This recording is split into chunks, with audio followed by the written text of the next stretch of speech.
bahwa sebenarnya nih sekarang nih banyak tumbuh fishing operator. Jadi industri mancing di Indonesia itu bertumbuh pesat. Sebenarnya di Seram itu potensi apa yang bisa dijual ke pemancing buat fishing operator di Seram itu sekarang nih katanya itu udah full book. Jadi kalau mau pesan sekarang, kalau mau kita pesan berapa kesempatan? 2021. Wih.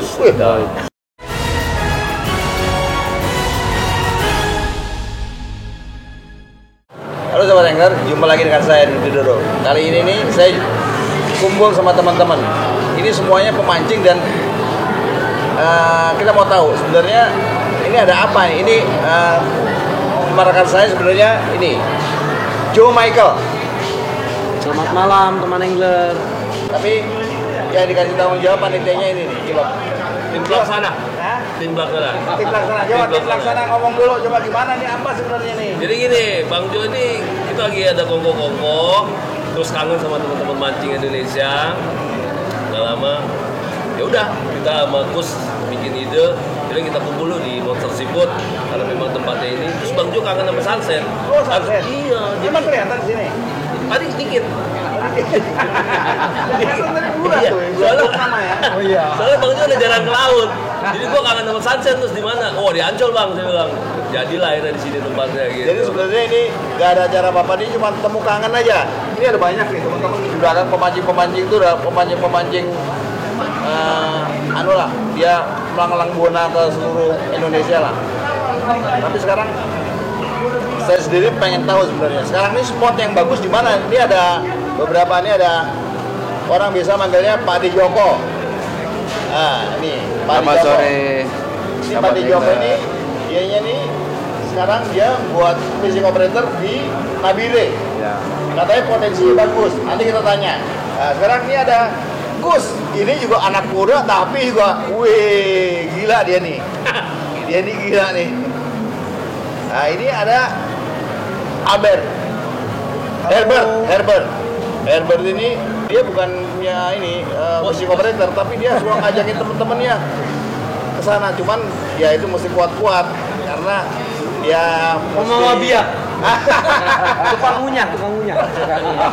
Oke, sekarang kita tanya sama Bang Jo nih ya, Joe Michael. Sebenarnya apa sih sebenarnya ini pertemuan ini apa sih nih? Jo, silakan Jo coba. Jadi kadang banyak orang berpikir bahwa pertemanan angler atau pemancing itu ya ketemunya mungkin di event-event mancing atau pameran mancing atau trip bareng. Ternyata sebenarnya enggak. Tidak semuanya pertemanan di dunia mancing itu harus ketemunya di tempat mancing. Ketika saya pergi ke satu daerah, saya ketemu sama Om Arbet ini, saya juga kadang nggak mancing, cuma makan aja di sana. Nah, kerinduan seperti itu yang kita juga merasakan, pengen lah ketemu lagi. Dan juga kan nggak harus mancing bareng, tapi kita bisa bertukar pikiran bagaimana dunia mancing di Indonesia ini menjadi lebih baik lagi ke depannya dengan pengalaman yang tentunya berbeda. Apalagi sekarang sudah banyak teman yang sudah mendedikasikan dirinya, selain penggiat mancing seperti Pak Arbet, ada seperti teman-teman yang lain terlibat di dalam fishing operatornya sekaligus Pak Dudi. Dan itu saya merasa ya memang harusnya seperti itu. Karena kalau tidak diorganisasikan atau didirikan secara baik, nanti kedepannya hanya tinggal kenangan. Punah ikan. Iya kan? Dengan adanya hadir teman-teman yang berani untuk mempromosikan atau menyatakan dirinya, saya fishing operator di satu tempat, di satu daerah dengan potensi baik sungai dan lautnya, itu dia secara otomatis akan bertanggung jawab menjaga, bahkan melibatkan masyarakat sekitarnya. Itulah yang sebenarnya kita pemancing-pemancing yang memang ada kerinduan mancing udah lama harus sering ngumpul, bertukar pikiran, dan seharusnya juga kita mendukung. Kita ada teman yang sudah bikin satu tempat di salah satu daerah, kita harus dukung. Bukan hanya menyaingi dan sebagainya, tapi kita dukung dan harus kita promosikan. Saya rasa dasarnya itu Pak Dudin, sehingga saya kangen lah kumpul. Jadi nggak ada event apa-apa, hanya kumpul untuk kita ngomong pengalaman selama mancing. Juga Pak Dudin pertama yang bikin, yang tadinya mancing itu orang menganggap wah itu hobi yang kayak orang nggak ada kerjaan karena menunggu dan sebagainya. Ternyata sekarang ya alhamdulillah mancing menjadi salah satu hobi yang boleh dikatakan juga saya Punya pemancing gengsi loh, ya. punya gengsi. Jadi lifestyle ya. Yes, jadi lifestyle. Kira-kira itu yang saya mau ungkapkan. Pertemuan ini dasarnya hanya itu. Nah, sesudah itu mungkin Kus atau Pak De Joko dan Pak Albert bisa. Jadi seperti yang tadi dibilang sama Joe, bahwa sebenarnya nih sekarang nih banyak tumbuh fishing operator. Jadi industri mancing di Indonesia itu bertumbuh pesat.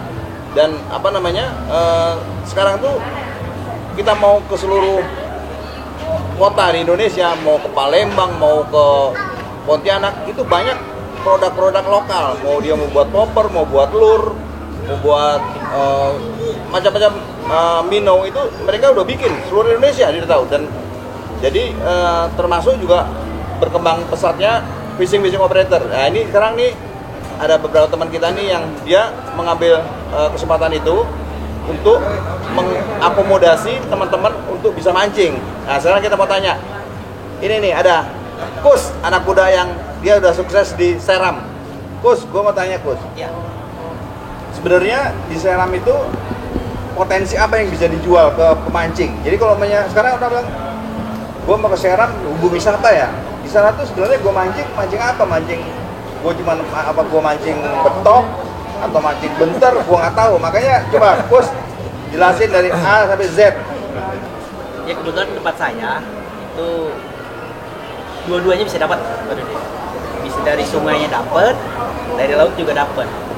Nah kalau dari sungai itu spesies yang ada di tempat saya itu kebetulan memang dicari orang. Pertama spotel bass. Hotel, Iya, spotel. Lalu black bass. black bass. Ada juga di sebagian sungai ada barramudia juga. Nah itu kan top predator yang dicari-cari sama angler lokal maupun luar negeri kan. Mereka cuma berani menghabiskan biaya besar untuk itu. Nah kalau di laut itu yellowfin tuna udah pasti. Oh, Yellowfin tuna, black marlin. Ya bonusnya kayak lemadang, GT ada. Tapi fokusnya saya lebih ke yellowfin tuna dan black marlin. Juga saya kan kemarin belajar dari Lajo juga suruh bikin rumpon besar ya, kita aplikasikan di sana ternyata bagus juga. Kita bisa mancing di rumpon besar itu. Pokoknya siang malam kita mancing enak, ada tempat tidur segala macam. Begitu. Buat fishing operator di Seram itu sekarang nih katanya itu udah full book. Jadi kalau mau pesan sekarang, kalau mau kita pesan berapa kesempatan? 2021. Wih. Kalau saya mancing sekarang, saya baru bisa dapat kesempatan mancing 2021. Jadi setahun lagi saya baru ke sana full book tuh, bayangin full book. Ini potensi luar biasa.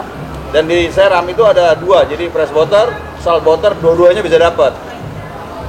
Gus, kalau di sana itu paketnya itu boleh dikasih tahu paketnya gimana? Paketnya paket apa aja kalau pemancing dapat? Biasa saya jual paket itu kan 3 hari di sungai, 1 hari di laut. Dia 4 hari. 4 hari. Paket 4 hari. Paket 4 hari untuk 4 orang juga. 4 orang. Iya. Oh, 4 hari 4 orang. Nah, Boleh tahu rate-nya? 60 juta. 60 juta. Kalau untuk orang lokal. 60 juta satu tim atau per orang? Per trip. Oh, per trip. Iya. Oh, jadi paketnya itu 4 hari 60 juta. Dapatnya 3 hari freshwater, 1 hari saltwater. Wah, ini menggiurkan sekali anu ini. Dan itu di luar tiket loh, Pak Dwi. Di luar tiket. Oh, di luar berangkat ya. Oh, Ya, jadi tiket PP itu masing-masing angler harus mengeluarkan dananya sendiri. ya, ini jadi ini cuma fasilitas di lokasi ya. Iya. Di lokasi termasuk makan Semua. nginap. Pokoknya saya terima di Bandara Ambon, saya balikin lagi di Bandara Ambon. Oh, surat terimanya di Bandara Ambon. Iya. Oh. Jadi semua sana kita ngurus. Udah profesional. Tackle bawa sendiri. Bawa, tapi kalau misalnya ada kecelakaan patah, kita udah standby semua. Oh, woi, udah profesional nih. Jadi tackle bus tidak menyiapkan. Tapi kalau sampai ada accident, sampai ada broke segala macam, patah atau segala macam, ada, boleh dia menyiapkan juga penggantinya. Tapi kan biasanya angler tuh dengan kebanggaan punya sendiri ya. Wah, luar biasa sekali ya. Wah, satu tahun loh, kita nungguin 1 tahun kalau mau main sekarang. Bisa dihubungi di mana kalau ada orang pemancing mau datang, mau mancing, hubunginya kemana? Bisa follow saya di Instagram Serap Island Fishing Adventure atau di Facebook Kus TFC. Oh, Kus TFC. Weh, saya sendiri tapi belum pernah diundang nih. Nah, Oke. 2021 Mas Dudi. Iya, 2021. Tapi nggak apa-apa Pak Dudit, saya diundang duluan Pak Dudit. Nanti bulan April saya bocorin sedikit lah. Saya bikin iya. Gimana? video pendek hasil mancingnya. Baik berhasil atau boncos, saya akan coba jujur nanti. Oke. Terus servisnya bintang berapa ya kan? Oke. Jadi April bulan depan ini. April ya, bulan 9 Bang, ya? Ya, tanggal 9. Wih, mantap. Mudah-mudahan sukses. Di endorse lah, di endorse. Ya. Endorse. Oke. Nah inilah Pak Dudi, tadi saya hubungkan sedikit. Ketika tidak ada fishing operator di daerah tersebut, itu maka tidak dikelola dengan baik. Manfaatnya hanya berupa ikannya untuk masyarakat. Tapi dengan dikelola sekarang, KUS ini melibatkan masyarakat. Jadi apa yang KUS dapat kesannya besar 60 itu dikembalikan lagi ke Pak Dudit, ke masyarakatnya. Oh. Dikembalikan sebagai yang punya sungai, kepala sukunya, dikembalikan untuk masyarakat yang bawa speednya dan sebagainya. Itu yang saya bilang. Sehingga mereka dapat asas manfaat dari KUS bikin fishing operator, sehingga mereka akan menjaga kelestarian sungainya Pak Dudit. Sehingga ikannya ada terus. Begitu Pak Dudit. Wih. Jadi ini benar-benar fishing operator, tapi juga menghidupkan ekonomi masyarakat lokal. Jadi bukan hanya fishing operatornya mencari keuntungan dari lokal, tapi lokalnya sendiri jadi berkembang. Ini saya dengar katanya itu secara adat juga sudah direstui. Jadi dia juga izin semua itu dilalui. Terima kasih sahabat angler telah melihat ini. Habis ini jangan lupa ada seri kedua. Anda mesti lihat lagi. Kita akan tanya gimana mancing ke nabire. Terima kasih. Apabila ada pertanyaan silakan isi kolom komentar di bawah ini. Jangan lupa subscribe dan like. Salam strike.